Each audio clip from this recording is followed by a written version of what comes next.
그래도 이번에도 좀 경쟁률이 높지는 않을 거다.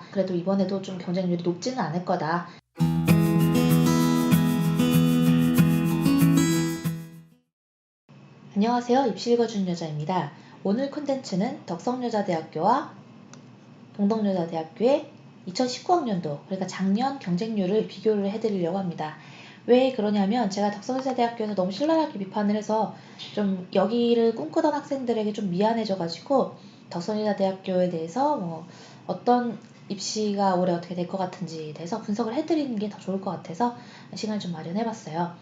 일단 동덕여자대학교의 경우에는 올해도 전체적으로 입시의 방식은 거의 비슷하고요.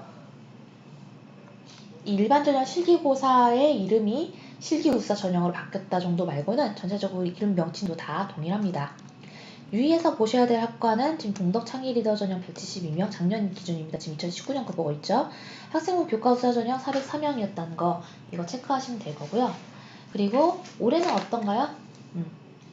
올해는 지금 교과학사 전형이 여전히 404명이고 동덕 창의 리더 전형이 172명으로 인원수가 동일합니다.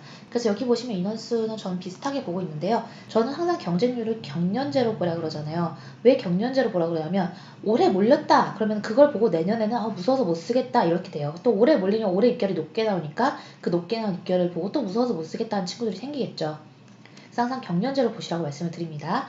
네, 오늘 이제 작년 거를 보고 있으니까 우리가 올해치에 예상을 할 때는 작년 거와 재작년 걸 양쪽 다 보고 재작년 걸 좀 따라갈 확률이 높다 이렇게 생각을 하시는 거예요. 전체적으로 문예창작학과 경쟁률이 굉장히 높았던 걸로 확인이 되고 나머지 이제 프랑스어나 독일어과는 조금 평균 경쟁률이었던 11.26에 비해서는 좀 낮은 쪽이었다 이렇게 확인이 되고요.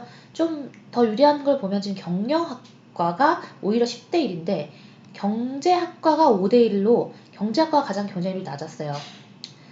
이거는 이제 여대에선 약간 경제학과가 좀 낮다라는 거는 어느 정도 좀 원칙으로 볼 수 있는 거라고 안내를 해드릴 수 있을 것 같습니다. 그래서 이 부분은 저는 경제학과를 써보는 거는 작년에 경쟁률이 낮긴 했지만 그래도 이번에도 좀 경쟁률이 높지는 않을 거다. 그래서 이 학과를 좀 눈여겨보시기를 바라고요. 참고로 전년도에는 국제경영학과가 좀 경쟁률이 낮았었습니다. 예를 들어서 지금 한번 살펴볼까요? 2018년 것도 같이 보고 올까요? 2018년이죠? 경쟁률 8.52였어요. 그러니까 작년에 2019년에 경쟁률이 너무 높았던 거예요. 올해는 저는 이쪽의 경쟁률에 더 유사할 거다라고 생각을 한다는 거죠. 잘 따라오시고 지금 보시면 경제학과가 여전히 낮았어요. 그러니까 낮았는데 전체 경쟁률 8대 1에서 4.89였던 것과 2019년에는 전체 경쟁률이 11대를 좀 넘었고 그때 이제 한 5, 6대 1 정도 됐었죠. 근데 보시면 국제경영학과도 상당히 낮았단 말이에요. 그래서 저는 경년제를 생각했을 때 올해는 오히려 국제경영학과를 미리 써놓는 것도 이득이 있을 것 같다. 이렇게 안내를 해드리겠습니다. 꿀팁이죠. 그리고 이 동덕여자대학교 컴퓨터학과는 저라면은 교과서 전형으로 써서 추합을 좀 노릴 것 같아요. 만약에 최저를 맞추기 좀 어려울 것 같다라고 하면 이쪽을 쓰셔도 무방할 것 같은데 모집 인원수는 작년과 크게 변동이 없습니다. 자, 지금 2018년도과 동덕여대 전체적으로 보고 있는데요. 이거 보고 다시 2019년 것도 볼 거예요. 그래서 제가 지금 왜 이렇게 왔다 갔다 한지 아시겠죠? 교과서 전형의 경쟁률은 전체적으로 약 5.7 정도였어요. 그런데 2019년은 어땠느냐? 2019년에는 교과서 전형이 7.28이었어요. 그러니까 올해의 경쟁률은 2018년 경쟁률 좀 따라갈 가능성이 높다. 그래서 제가 지금 요 정도 경쟁률이라면 교과서 전형으로 충분히 해볼만 하다고 계속 말씀을 드리고 있는 겁니다. 그래서 교과서 전형을 잘 공략을 하시는 걸 권장드리고요. 인원수 같은 경우도 제가 몇 개 많은 학과 찍어드렸잖아요. 영어과 35명, 경영학과 44명, 국제경영이나 경제도 눈여겨볼만 해요. 경쟁률도 이 정도만 할만했다고 생각이 들고요. 그 다음에 의외로 지금 화장품학부가 굉장히 그때 이제 핫했고 컴퓨터학과 같은 경우에는 좀 높은 경쟁률을 기록을 했네요. 8.8 정도로. 그래서 컴퓨터학과도 제가 이제 밀고 있는 학과 중에 하나고 교과우사 전형으로도 충분히 합격 가능하니까 잘 고민을 해보시기 바랍니다. 그리고 동덕여자대학교는 이 정도면 됐고요.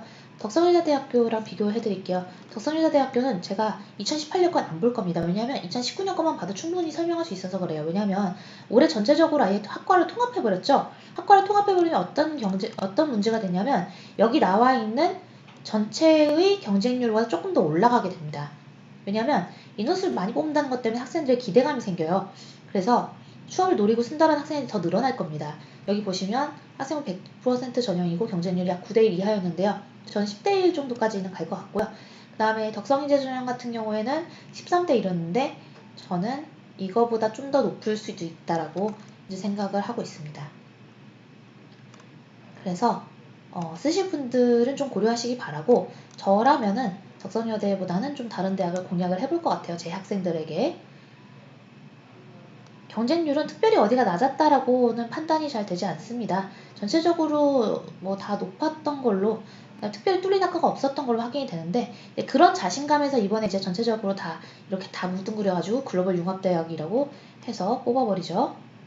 노수전형도 마찬가지고요.